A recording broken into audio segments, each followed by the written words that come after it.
परी के वरदान की कहानी। एव में नंदू नाम का लड़का रहता था, जो अपने माता पिता की दिल से सेवा करता और उनकी हर बात मानता था। नंदू मन लगाकर पढ़ाई करता था और हमेशा सबकी मदद को तैयार रहता था। गांव के सभी लोग उसे बहुत प्यार करते थे। नंदू के पिता दिन भर फेरी लगाकर सब्जी बेचा करते थे और उसकी माँ घर संभालती थी। उसकी एक छोटी बहन थी, जिससे वह बहुत प्यार करता था। पिता की कमाई से घर और पढ़ाई का खर्चा निकल जाता था। स्कूल जाने से पहले नंदू सुबह सारी सब्जियां धोकर ठेली पर सजा देता था, जिससे उसके पिता को मदद मिल जाती थी। एक दिन उसके पिता बारिश में भीग गए और बीमार पड़ गए।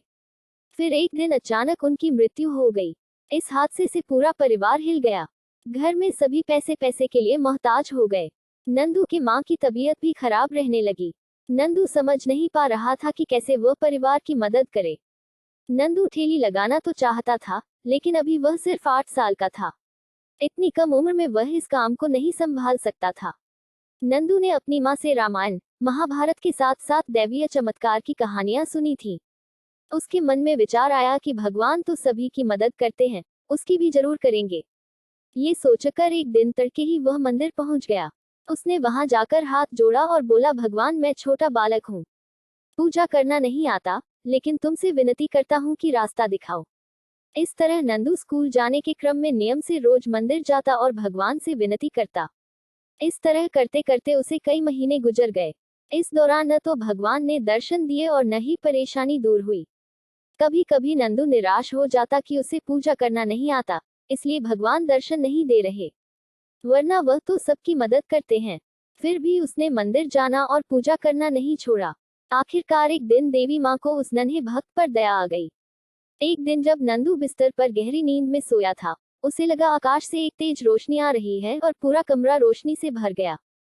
कुछ देर बाद उस रोशनी से हाथ में छड़ी लिए नन्ही परी निकली, जो बिल्कुल वैसी ही थी जैसा उसने किताबों में पढ़ा था। नंदू को यकीन नहीं हो रहा था। वह भौचक्का से बस उसे देखे ही जा रहा था। तभी परी ने मुस्कुराते हुए कहा, नंदू मैं सच में तुम्हारे सामने खड़ी हूँ। नंदू ने तुरंत कहा, तो क्या तुम परी हो? परी ने मुस्कुराते हुए कहा, हाँ। तुम यहाँ कैसे? घड़बड़ाहट में नंदू की आवाज नहीं निकल रही थी। परी ने फिर हंसते हुए कहा, नंदू मुझे देवी माँ से भेजा है।